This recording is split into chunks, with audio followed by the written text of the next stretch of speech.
Thank you, Ade doing. Hi, everyone. Good evening. My name is Isabella. Adedoyin did an amazing job introducing me, so I'm not even going to waste much of your time to introduce myself again. Um, so I'm just going to dive right into it. I know that we are probably very much on the clock. Okay, so today I want to speak to you all about customer-centric growth, how you can turn your customers into lifelong advocates.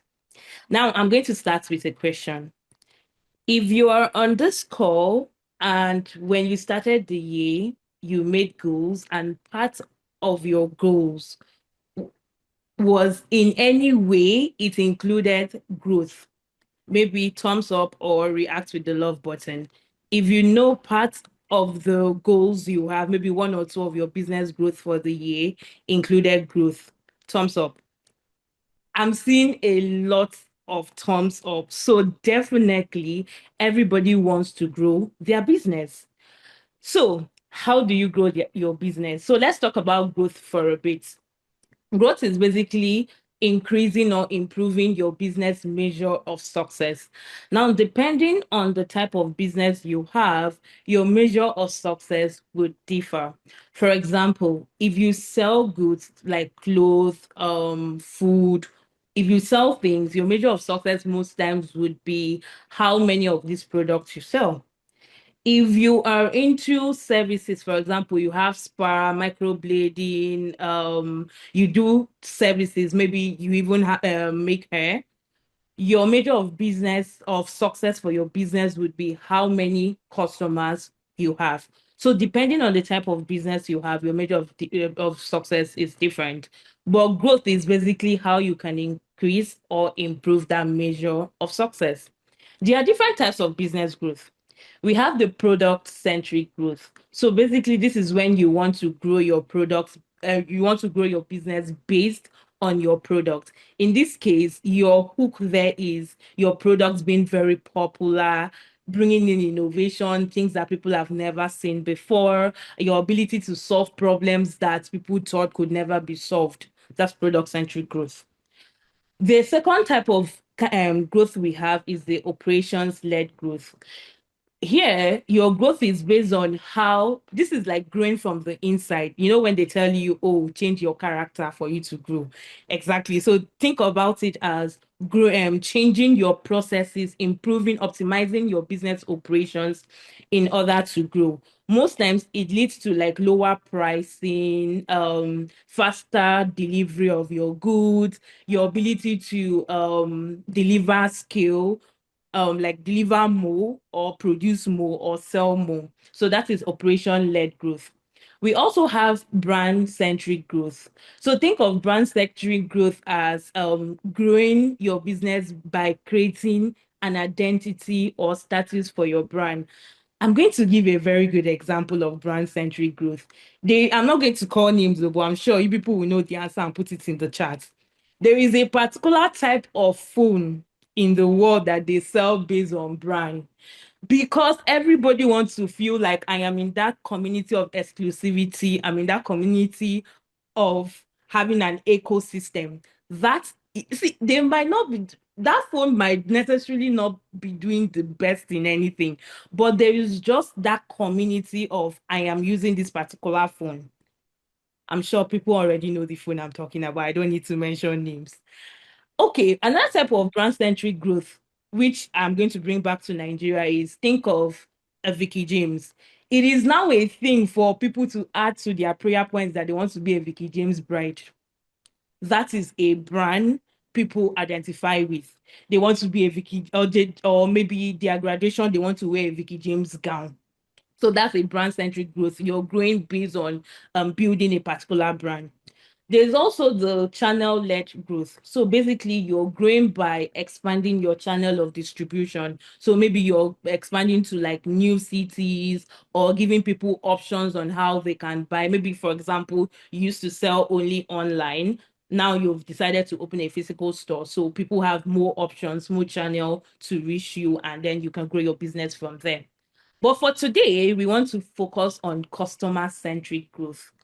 Now, customer-centric growth is a philosophy where you grow your business, you achieve your business measure of success by ensuring that your every decision you make, every product you develop, everything you do achieves one goal, which is the customer satisfaction.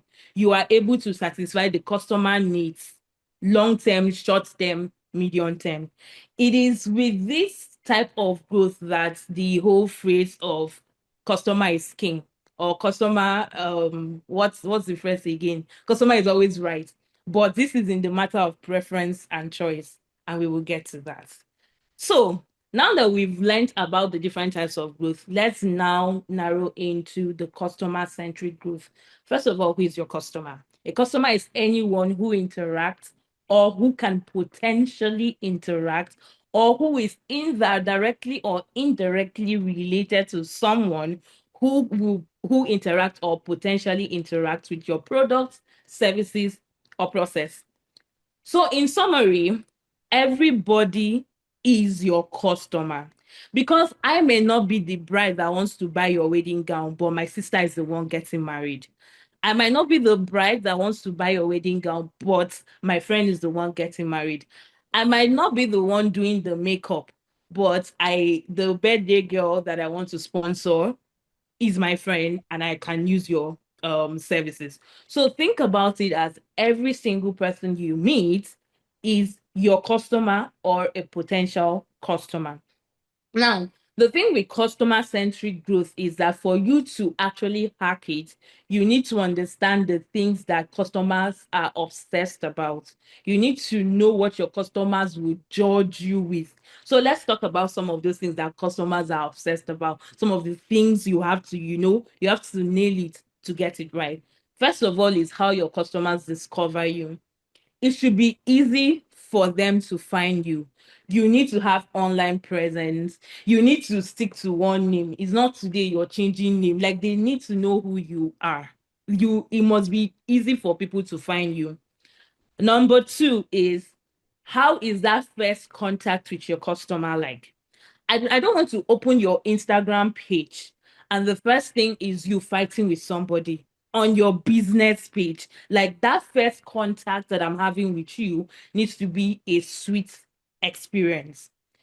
Number three, the payment process. Now I have discovered you. I have decided to go maybe buy from you. Why am I struggling to pay you? Why is payment a process? Why is it a hassle?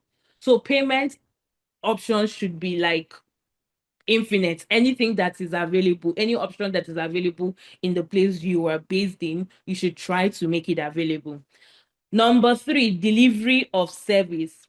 Delivery has to do with, please, whatever you are advertising should be what you deliver. It should not be a case of what I ordered versus what I got. So deliver what you promise. The other side of delivery is the actual delivery. You cannot be telling people that you do, for example, I don't know what to think. Maybe fastest parfait, for example, and then it's taking you 2 days to deliver. What's going on? Like you cannot be claiming to be fastest.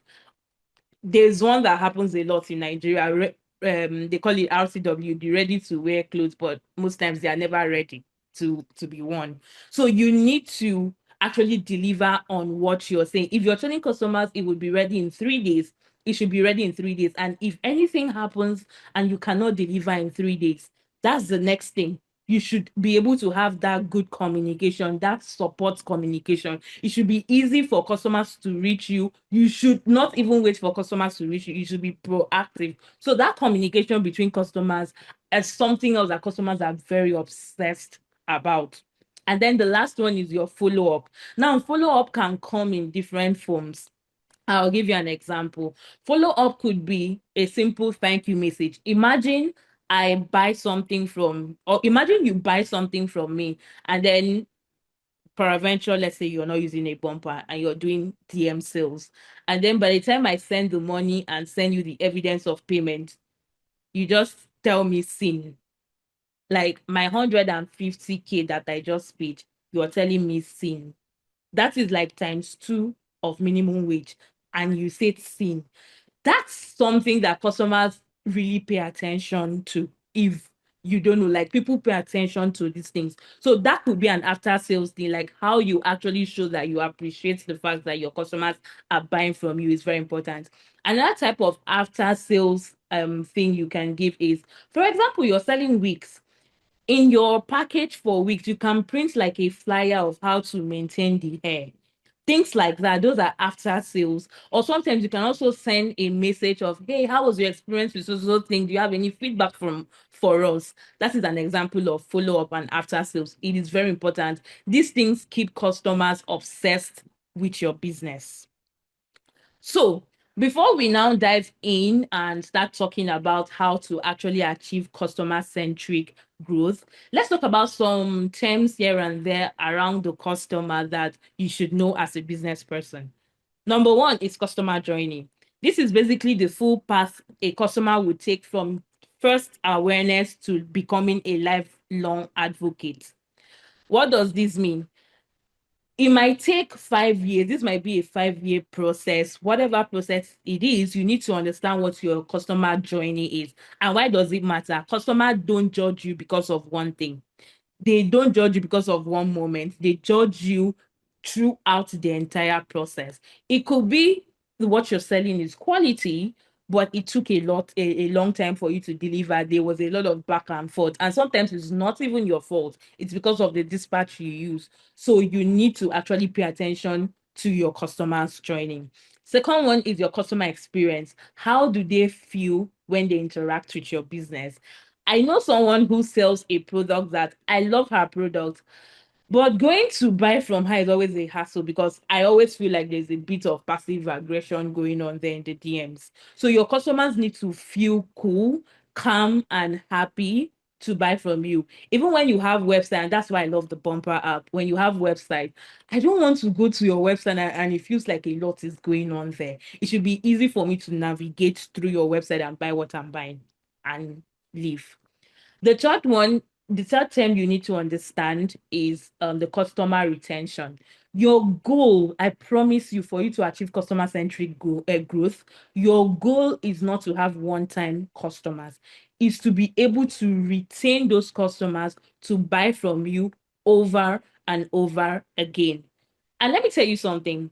Retaining an existing customer is way, way cheaper and more powerful than acquiring a new customer. And I will explain how that works in the next term. The next term I want you to understand as a business owner is lifetime value, customer lifetime value. This is the total value a customer brings over their entire relationship with you. For example, you've known this customer for like 3 years. How many times have this customer bought from you? What is the value you have gained from this customer? Now, let me explain why I say customer retention is way cheaper than getting new customers. Imagine you get a customer that is obsessed about your product. This customer loves your product. And I'm going to use an example. I hope it's permitted. It's actually a bumpers brand, Melanie Pine. The way I am obsessed with that parfait, I promise you, there was a time I had to cut down on it. There was a time I always have at least a plate of Melanie Pine parfait in my fridge. So a week I order like twice. So imagine one single person ordering twice a week. That's 8 times a month. That one person is equals to 8 orders. And the strength you use in getting that one customer that keeps buying from you is way smaller than what it would take for you to get 8 customers. So that is why customer retention is always cheaper than getting a new customer. And then there's the next one called the customer acquisition cost. So this is how much you spend to gain a customer. So it's usually your entire like marketing budget, your sales budget divided by the number of customers you have. That's like your customer acquisition cost. In this case, you always want your customer lifetime value to be greater than your customer acquisition cost. For example, you had to do let's do a quick math here. You had to spend, for example, 50,000 naira to run ads. And when you did the ads, you got like 10 customers. Now, those 10 customers keep buying from you over and over again. And let's say per customer. So if you get 10 customers from spending 50,000, that's like 5,000 naira per customer.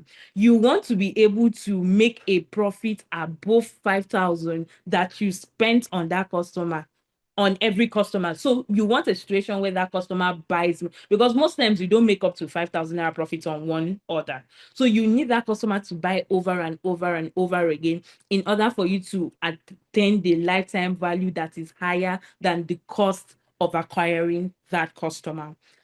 And then I don't know if that makes sense. So you always want your lifetime value to be higher than your customer acquisition cost. And you need to pay attention to it, because sometimes we just spend on art, we spend on things, and we don't think about how that fits into the cost of the product we are selling and how that fits into our overall profit. And then lastly, advocacy. So when we are saying we want to turn customers to lifelong advocates, that actually just means you want your customers to become your influencers. You want your customers to become your marketing and sales agent, and that is very possible. Again, I'm going to use the example of Melanie Pine. I promise you, I have initiated a minimum, and I'm calling it initiation at point. I have initiated a minimum of like 3 colleagues, 5 family members, and 5 friends into buying Melanie Pine. Yes. So me, who is a single customer, I have not just bought repeatedly from them. I have also been able to bring more customers to them. So my lifetime value as a customer is even higher. I don't know if that makes sense. Okay. So that being said, let's go to the next point. Before I talk about the customer journey and how you can get customer from point one to that lifetime advocacy that we want, I have another question for you. Now, give me a thumbs up in or a thumbs down if you can if you think right now, your customers can confidently recommend your product or your services to their friends and family as it stands today. Good. That is what we want. We want customers who would not just buy from us, but they'll buy repeatedly and will recommend us to our to their friends and family. So great. So let's talk about the customer journey. There is about 6 steps. Sorry, there's something making noise around here. So there are about 6 steps in the customer journey flow. It starts from the awareness state to the advocacy state. So let's start from the beginning. Awareness. Basically, think of awareness as your customer. These people at this point, they are literally not your customer yet, but they have seen your ads, they've seen your products, they've probably seen someone wear your brand. So they know that you exist and they know what you do.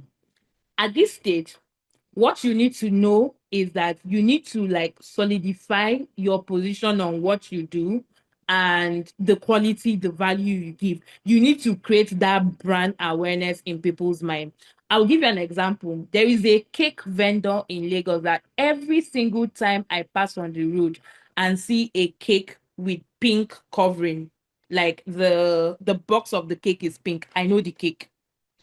It is sometimes I'm not saying there are other brands don't use pink, but in my head, they are the ones that are known for the pink covering. That is to show you that they have created that brand awareness. Like, I am so aware that they exist. That same, let me use the same. Okay, let me use Party Jollof. Let's say you decide to name your brand Fastest Party Jollof, or even let's use fastest cakes that exist. For example, you decide to name your cake Fastest Cakes. In my head, it should be that I wake up on the day of my friend's birthday. I was so busy with life, I didn't remember the day. And then my phone just reminded me, hey, today is this person's birthday. I should be able to get cake to that person and pretend as if I had planned that cake ever since. So it should be possible to deliver it fast you're saying high quality, you're selling high quality joggers. When I touch the material of your joggers, it should be giving high quality. So that brand awareness is what customers you would create at the beginning of your brand, which is the awareness state. So let's talk about the second part. So once customers are aware of the things you do, the product you sell, they know your brand, they can identify it. The next thing is to consider it. So they get to the consideration stage. Now, in this stage, it is when opportunity presents itself or when there are conversations that need your goods or service, your brand comes to mind. If you don't do a good job in the phase one of creating a good brand awareness, when an opportunity presents itself, you would not be considered. And I promise you, most times when you're being considered, you're considered in collaboration with other brands. So basically, your brand in the minds of people is like it's competing with other brands. Oh, should I buy from this brand? Because you're probably not the only one selling that product. So if there's that competition, should I buy from this brand or should I buy from this other brand? And at that point of consideration, that is where the job you did in the awareness stage would play a role. Some people would buy because of the influencer you used. Some people just love a particular influencer and they feel like, oh, this person used this thing. Some people will buy because they actually believe that you would deliver what you promise. So you need to do a good job in phase one so that you can pass the consideration stage with flying colors. For you to pass consideration stage, it means that customer actually bought from you. And most times that would be the customer's first purchase. And ladies and gentlemen, let me tell you something. Your first purchase is the most fragile stage of the customer's journey because this customer does not know you from Adam. And they said first impression matters a lot. If you mess it up, if you mess up your first purchase with that customer, it can go south. Let me tell you something. Okay, I'm going to use this example. I hope my people are not on this call. I work for a company that services Bumper. This, I promise you, Bumper believes that we can deliver. If something goes wrong, there is a higher tendency. It's technology, so things can always break. If something ever goes wrong, there's a higher tendency that they would email somebody or pick up the phone and call me and ask what is going on before they do anything. Hey, is something wrong? Is something broken? But if it is a new business that is using my company's products for the first time, we are going to get a tweet. Somebody is going to set ring lights and drag us. So you see that first purchase, it is very fragile. You need to be very careful about it. You need to make sure that that customer is leaving that first purchase with a sweet, memorable experience. And that is where the term customer experience comes from. They need to like, it was so smooth. They were so nice in the DM. This person was so friendly. They delivered so fast. The quality of the product was exactly what they promised. Whatever it is, that first experience has to be superb. Now, when you pass your first purchase stage in flying colors, what you get is a repeat purchase. Now, repeat purchase means, oh, I had a good experience the first time. I'm craving this parfait again. I am definitely going to buy it. And I'm already familiar with the thing. So I already know the website to go to. I just go to it and buy it again. And then once you get repeat purchase, the second time you get a repeat purchase, the third purchase, the next stage you're going to is the loyalty purchase. And that was that time in my life when I said I always have a Melanie Pine parfait in my fridge. Basically, I was loyal to the core. I love parfait and I was just loyal to that brand. Like I stuck to it. It is in that stage where wherever that person is and that need arises, it is your brand that that person is going to push for. At that point, that person is loyal to you. Whenever that person has that problem that your product can solve, they are going to get your product. Think about it as the addiction. They are addicted to your brand in a good way. And then once you get people to trust your brand that much and they are loyal to your brand, the next stage is they would have so much love for your brand that they have to share the love. That is when they start telling their friends, their family, their colleagues about you and so about your brand. And sometimes they even do it unconsciously. And I'll give you an example of an unconscious advocacy. Let's say you sell corporate dresses, and this person has bought so many of your dresses, and those dresses are good and fitting. Every time they come to the office, they are going into the office with cute dresses. Somebody would ask, "Oh my God, I love your dress. Where did you get it from?" They don't even realize when they say, "Oh, this babe on Instagram," or that they are advocating for you without even realizing it. Sometimes they even snap picture and post on their page. And someone's like, "Oh, your dress looks so cute," on the in the comments, and like, "Oh, where did you get the dress from?" They could literally just tag you. So that is the process that you go from turning a customer from someone random to knowing about your business to even becoming an influencer for your business. But how can you do this? There are a lot of things you need to put in place for you to be able to turn a customer from just anybody to becoming your brand advocate, to becoming your business advocate. First is you need to make sure that your brand is well known.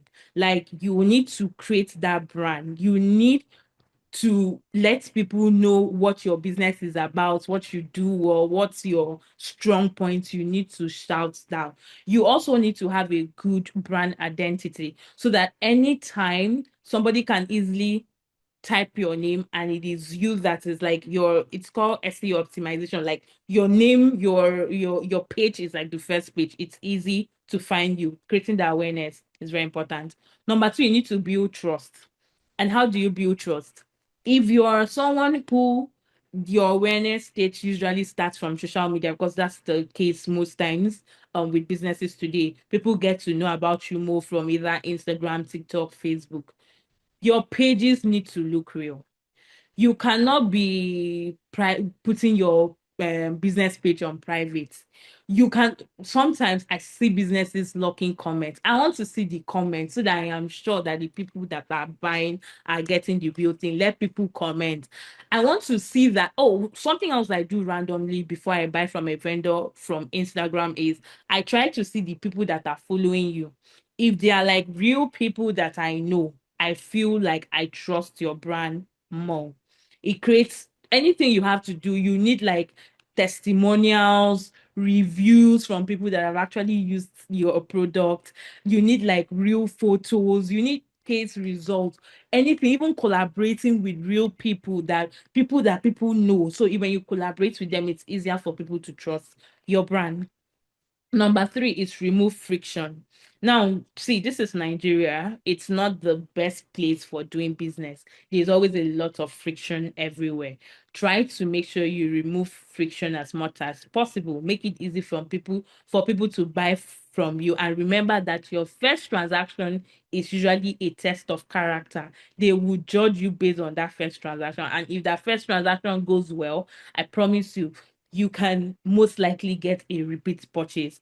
Give your customers ordering options, payment options that they are familiar with, instant confirmation, like explaining next step. Oh, thank you, we've received, thank you very much for ordering with us. We've received your order, would get to you within the next 2 to 3 hours. Or oh, you will deliver in like 3 days, whatever the case is for your business. You need to communicate and remove that friction, because communication barrier is actually a friction for a lot of businesses.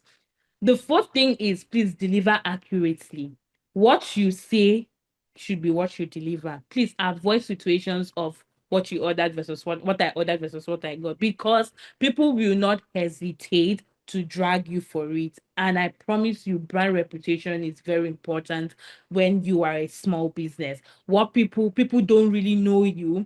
What they know is the experience of others, and people learn a lot from people's experience. So make sure you're delivering what you promise.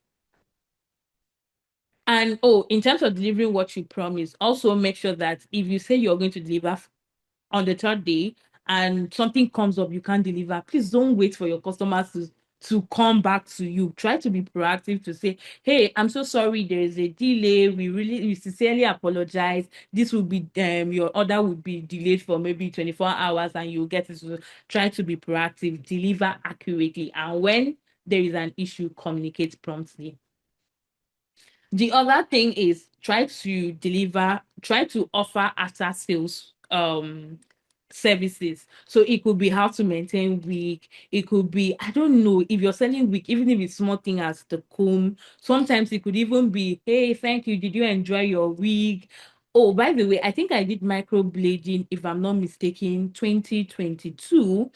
And basically, the person texted me 6 months later. I was like, hey, you did microblading 6 months ago. I think it's time for a touch up. Let us know, we are giving a discount. Like basically, they remembered, they were the ones who reminded me that, oh, it's 6 months. I can come do a touch up and it will be cheaper. So offer those after sales. Even when I did the microblading, they gave me like, I don't know what it's called. There was like a cream to help with the peeling, or just advice, oh, don't let water touch it for like 72 hours. Just little things. It could be a pamphlet in your box that would say, oh, this is how you maintain the wig, keep it away from this. You never know. Some of us don't really know how to do those wig styling things, so you don't know who you're helping. And then the other one is build consistency. Now, consistency is very important because people need to trust that, one, you always have the things you say you have. Let me tell you one thing people hate. They pay for product. They first of all, you confirm that this thing is available. They pay for it, and then you come back to say, "Oh, sorry, ma, we don't have the black. Can you take the brown?" Or, "Oh, sorry, we don't have the size 12. We only have size 14." You need to be consistent. Do you have this product or not? Also, the quality of your product, the test needs to be, if you're selling food, the test of that food needs to be consistent. And I'll talk about how you can build consistency later. Everything needs to be consistent. Like people know that, look, in fact, let me tell you something. There are some businesses that certain things are not going well, but people already know that's the downside of that business, but every other thing will be fine. So the day you do great with that one thing that you don't always do great, people are super excited, but they're somehow they know, okay, that one, but every other thing you're doing great except that one thing. So you need to be able to, either you are maintaining the standard or you're raising the bar every time. It should not be today it's good, the next day is in the gutter. You need to either maintain the standard or you're raising the bar every single time.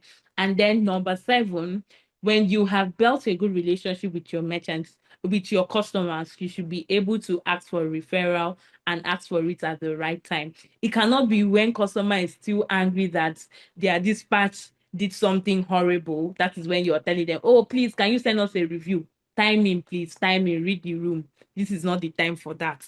You need to know when to ask for a referral. Sometimes you need to wait for them to use the product first and be like, oh, hi, how was your experience with this product? Did you enjoy it? Once they start telling you, oh yes, I used it and it was so good, I got so many compliments, you've caught them. That's the time to say, okay, can you send us some review? And sometimes you don't even wait. You just tell them, oh, can I post this message as like part of my review? I know people do that without telling people, and I think that's actually absolutely wrong. You should be like, oh, I would like to take a screenshot of this message and post as my review. That's when to ask for a review. It's not in the middle of you're trying to off fire. That's when you're asking for a review. You need to know when to ask for referrals. You need to know when to ask for reviews from your customers. Now, as a next step, even if you don't take anything out from this section, I need you to determine that you're going to do one or two of these five things I'm about to say. One, you need to understand your customer journey.